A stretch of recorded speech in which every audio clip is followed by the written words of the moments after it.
I had started investing when I was 11. I just dithered away until when I was 7 and 8 and 9. But so unfortunately, I didn't get started until I was 11. But I bought my first stock when I was 11, and then I experimented with a whole bunch of things, the timing of stocks and charting and doing all these crazy things. It was a lot of fun. Profitless, but a lot of fun. And I did that until I was 19. And I read all the books on investing in the public library, and I ate it up. It was fascinating to me, but I had no framework. I was just searching for something. I was hoping that little things on a chart would tell me something about what a stock was going to do. It was kind of crazy, but everybody else was doing it, so I figured I'd do it too. Sometimes you'd turn the chart upside down, it still wouldn't help. Then in 1949, I read The Intelligent Investor by Ben Graham. I'd never heard of him up till then. And there are really only 2 chapters in that book that are the key to it. But they set my philosophical framework for investing in 3 ways.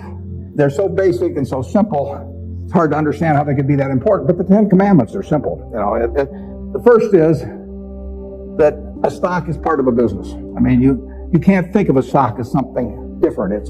You value a business, and then you divide by the shares outstanding. But what you have to think about is what kind of a business are you getting into, what are its economic characteristics, who are its competitors, what's its management like, all of these things that relate to a business instead of a little ticker symbol. I used to know when I was 11 or 12 the ticker symbols of every company virtually on the New York Stock Exchange. I could mark the boards at Harris Upham, but I didn't know anything. I mean, I knew that X was U.S. Steel and T was AT&T and so on, but I didn't know anything. I didn't know what was behind them. So I had to start looking at these little symbols or these little names in the paper as businesses and decide, how do you value a business? What counts?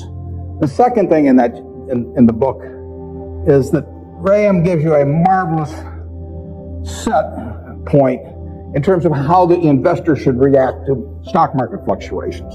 He talks about his mythical Mr. Market in chapter 8. And there's been no better thing written in terms of the investor's attitude toward stock prices. Most people react the wrong way to stock prices. I mean, they feel good when their stocks go up, they feel bad when they go down. They think the stock market is there to instruct them. And Mr. Market is this partner you have in investing. He's a remarkably obliging partner. This guy comes around every day and he tells you what he'll pay you for your interest in the business or what he'll sell you more at the same price. Nobody ever does that in private business. If you and I owned a gas station together, and I said, every day I want you to come in and offer me your half interest in the station, and I can either buy your half or sell you my half at the same price, and you have to come in every day and do it, you'd be at a terrible disadvantage. And you'd be at a particular disadvantage if you're Mr. Market in the market, because Mr. Market, our friend of the market, who obligingly gives you those figures every day, different figures at the end of the day and the start of the day, but he's naming a price at which he'll either buy or sell. The beautiful thing about him is that this guy is an alcoholic manic depressive. I mean, he is as unsound as they come. He wanders around all day, and looks at the crazy things, and he's going to name all kinds of crazy prices. And you don't have to pay any attention to him, except when it's to your advantage to do so. If that's once a year, if it's once every 5 years, it's one stock out of 3,000. All you have to do is sit there. You have no moral responsibility to this jerk. He is naming these numbers. You didn't ask him to, but he's doing it. And all you have to do is pick the one time when he is particularly depressed or particularly manic or particularly drunk or whatever it may be. And the market will be all of those things. And you take advantage of it. And that's what's remarkable about stocks, if you think about it, is that if you look at the high and low on all of these American companies for the last year, you'll see case after case after case where the high is twice the low. Now that's for sound American businesses running along, paying people, selling goods, and so on. If you go out and look at farmland 10 miles from here, there's no way in the world over a year that the farmland is going to range in value from X to 2X. It may go from X to 110% of X or vice versa. If you look at an apartment house near here and figures on essentially apartment houses like that over a year, it won't move 10% in a given year. But here are the finest of American businesses, and people just name these numbers that go all over the place, and you don't have to play, except when you want to. That's the important thing, and that's what Graham tells you. The market isn't there to instruct you. to tell you anything. The market is there just basically to serve you when you want it to serve you. You know, one of the most important things to remember in stocks, very hard to do, but people have all these feelings about it. The stock doesn't know you own it. You know, you're sitting there with these certificates for Berkshire. The company doesn't even know you own it, you know, and the stock doesn't. It's trading now, and they don't know you own it. So it has no feelings about you. I mean, you've got all these feelings about it, but it's just part of a business.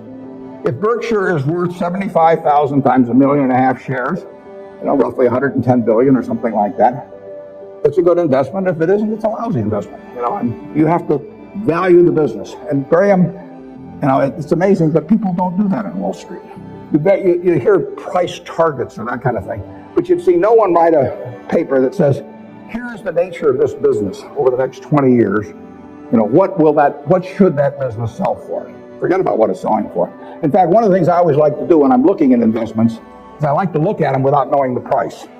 Because if you see the price, it automatically has some influence on you.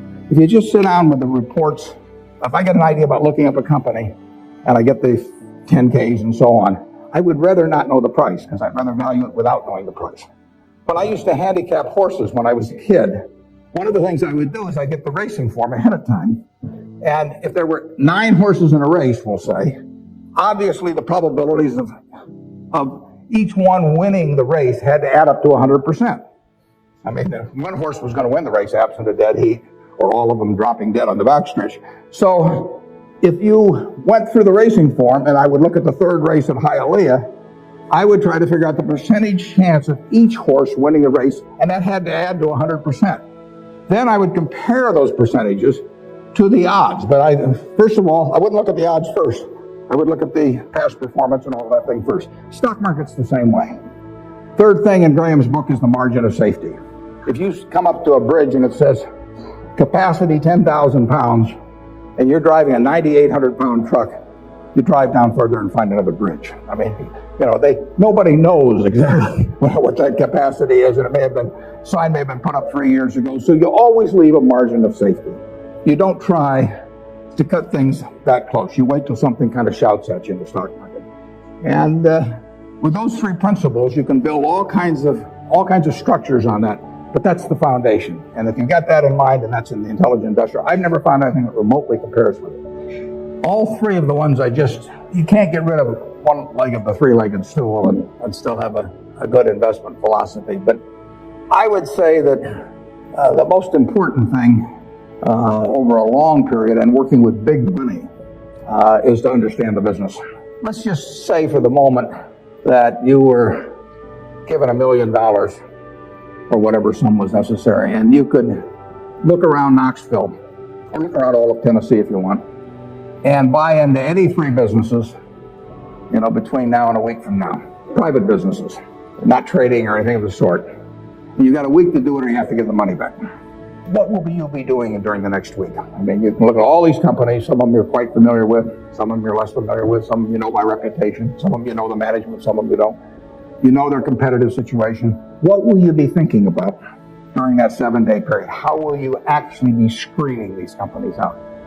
I think you'll look for 3 businesses, and you can't trade them after you buy them. You're gonna own them the rest of your life. You're gonna be looking for businesses that have enduring competitive advantage. You don't want to buy a Burger King franchise just because nobody's come within 10 miles of it yet, because you know Wendy's and McDonald's and all of those will be there pretty soon. I mean, it isn't necessarily who's earning the most money now. You're going to look for something with enduring competitive advantage.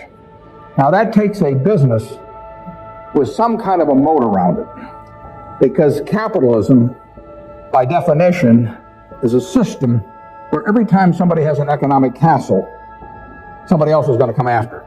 It's just the nature. If you open a restaurant that's successful here in town, you know, somebody's going to take your menu, probably take your chef, maybe cut your price, maybe offer a little more parking, maybe be a better okay, whatever. I mean, capitalism consists of going after the other guy's castle. If that's the case, you want a castle with a big moat around it. There's a lot of ways you can have a moat around something. You could have it by patent protection. You could have it by location in certain areas. I mean, if you have something in people's mind, like Coca-Cola, 6 billion people in the world, practically all of them have something in their mind about Coca-Cola, largely favorable. They don't have anything in their mind about RC Cola. And if RC Cola spent $1 billion advertising, they wouldn't have anything in their mind about RC Cola. But they've got something in their mind about Coke, and generally it's favorable. That's why Coke wants to be where people are happy, because they want to be at the theater, they want to be at Disney World, they want to be at the World Series. They want always have you drinking that drink of Coca-Cola while at the same time experiencing happiness. And if they do that, they're going to sell a lot of Coca-Cola. And it won't make any difference if somebody is a half a cent less on some serving than Coke. So that's an enduring competitive advantage. And you want it run by honest and able people. You don't want to go in with a crook, and you don't want to go in with a dope. Now, the best businesses to buy are the ones where you could have a dope in there. I mean, Peter Lynch says, buy a business that's so good that an idiot can run it, because sooner or later one will. And there's some merit to that. In fact, I got a question the other day from a student group, and they said, what's going to happen to Berkshire when you go gaga? And I said, well, Berkshire's so good that I can go gaga. In fact, I may even be. Those are the kind of businesses to own. So you want a management that's able and honest. And then you want a price that's sensible. And that's what you look for. You go around Tennessee, got a week to do it, and you immediately screen out a whole bunch of things. You just know that they weren't a fertile area. That's an important thing to be able to do, to know, just get rid of all kinds of things. There was a great article in the New Yorker 30 years ago when Bobby Fischer was playing Spassky in famous chess match, which drew attention around the world. And they examined how the mind could, with billions and billions and billions of possibilities, how it could group things so as to immediately cast it down to where you had like 4 options. And of course, when the humans play something like deep thought, or whatever the latest version is of the computer on that, that computer is making maybe 700,000 or 1 million calculations a second. And the human mind is competing against that, but the computer is checking every possibility. And the human mind somehow has this ability to cast out 99.999% of those things that the computer has to go through in order to focus on the 3 or 4 possibilities that really make sense. And investing's a lot like that. It's not that tough because there aren't that many companies, but you want to cast out all kinds of things.